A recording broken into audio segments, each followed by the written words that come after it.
عداوت مجھ سے کیوں اتنی، میں تو قرآن کا داعی ہوں، رسول اللہ کا وارث، صحابہ کا سپاہی ہوں، مجھے ہے کفر سے نفرت، میں تو حق کا فدائی ہوں۔ السلام علیکم ورحمۃ اللہ وبرکاتہ۔ الحمد للہ کفا وسلام علی عبادہ الذین اصطفیٰ، اما بعد، قال النبی صلی اللہ علیہ وسلم طلب العلم فریضۃ علی کل مسلم۔ محترم ناظرین، پچھلے حدیث کے اندر ہم نے جانا کہ کان کا مسح کیسے کرنا چاہیے، کان کے مسح کا طریقہ کیا ہے، کان کا مسح کیسے اللہ کے نبی صلی اللہ علیہ وسلم کرتے تھے۔ اور آج کے حدیث میں ہم جانیں گے کہ جب نیند سے انسان بیدار ہو جائے، اگر کوئی آدمی نیند سے بیدار ہو جائے تو اس کو کیا کرنا چاہیے۔ دیکھیے، ہماری زندگی اسلام کے طریقے پر ہونی چاہیے، ہم اپنی زندگی کو اسلام کے طریقے پر گزاریں، یہ ہمارا اسلام ہمیں پیغام دیتا ہے، ہمیں سکھاتا ہے۔ تو ہر معاملے میں، یہاں تک کہ کنگھی کرنے میں بھی، جب انسان بال کو جھاڑے تو کیسے بال جھاڑے، اس کا بھی طریقہ اسلام نے بتایا۔ جب بیت الخلاء میں، ٹوائلٹ میں جب جائیں تب بھی انسان کو اسلام کے طریقے پر ہی جانا چاہیے کہ کیسے انسان جائے۔ ہر طریقے سے اسلام نے ہماری رہنمائی کی ہے، اسی طریقے سے ایک اسلام نے ہماری رہنمائی یہ بھی کی ہے کہ جب ایک انسان نیند سے بیدار ہو تو اس کو کیا کرنا چاہیے۔ آئیے آج کے حدیث میں ہم یہی پڑھیں گے۔ ابو ہریرہ حدیث کے راوی ہیں۔ ابو ہریرہ آپ بخوبی واقف ہیں کہ یہ حدیث کے سب سے زیادہ روایت کرنے والے صحابی رسول ہیں، ان سے سب سے زیادہ حدیث مروی ہے۔ آئیے سب سے پہلے ہم حدیث کا اعراب دیکھتے ہیں، اس کے بعد ترجمہ دیکھیں گے۔ عن ابی ہریرہ رضی اللہ عنہ قال قال رسول اللہ صلی اللہ علیہ وسلم اذا استيقظ احدکم من منامہ فلیستنثر ثلاثا فإن الشیطان یبیت علی خیشومہ، متفق علیہ۔ اسے بخاری اور مسلم نے روایت کیا ہے۔ آئیے ترجمہ دیکھتے ہیں۔ ابو ہریرہ رضی اللہ عنہ روایت کرتے ہیں، قال کہتے ہیں کہ قال رسول اللہ صلی اللہ علیہ وسلم، اللہ کے رسول صلی اللہ علیہ وسلم نے فرمایا، اذا استيقظ احدکم من منامہ، اذا استيقظ احدکم من منامہ، جب تم میں سے کوئی استيقظ بیدار ہو جائے، من منامہ اپنی نیند سے۔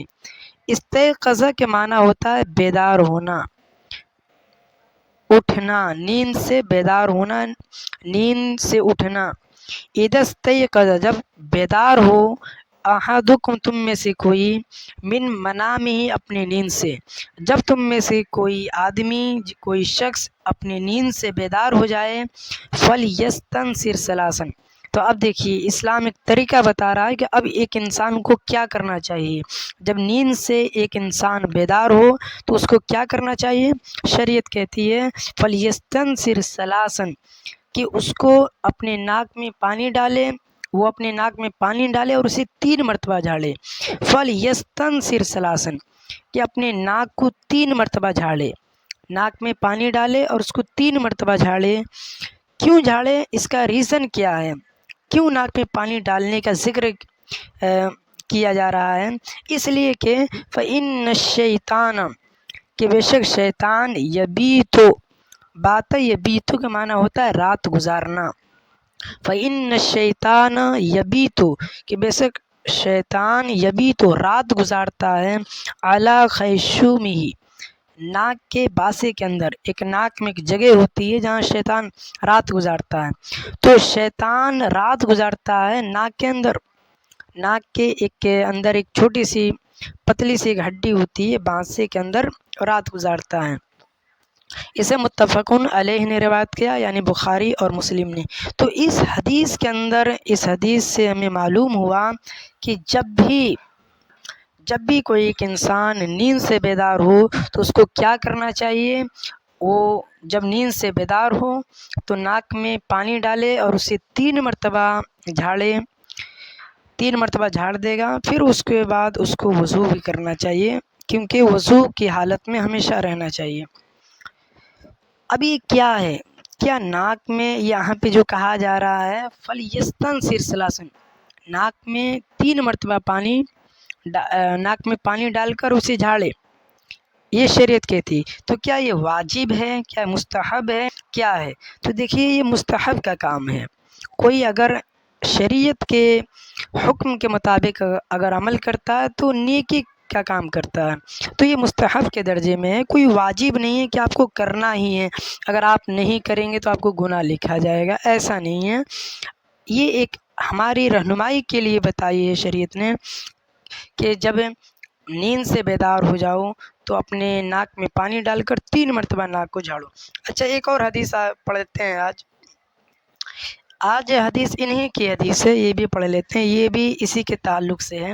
وعنہ، جب بھی کہیں پر ذکر ہو وعنہ تو اس کا مطلب ہے کہ اس کے اوپر والا جو ہے، یہ اس کے اوپر والا یہ راوی ذکر کر رہا ابو ہریرہ، تو جب بھی ذکر ہو ایسا وعنہ اور ان سے روایت ہے، یعنی اس کے اوپر والے سے ابو ہریرہ سے روایت ہے، اذا استيقظ، جب بیدار ہو جائے، احدکم، تم میں سے کوئی، من نومی، اپنی نیند سے، جب تم میں سے کوئی شخص نیند سے بیدار ہو جائے، فلا یغمس، تو نہ داخل کرے، نہ ڈالے، فلا یغمس، نہ ڈالے، یدہ، اپنے ہاتھ کو، فی الاناء،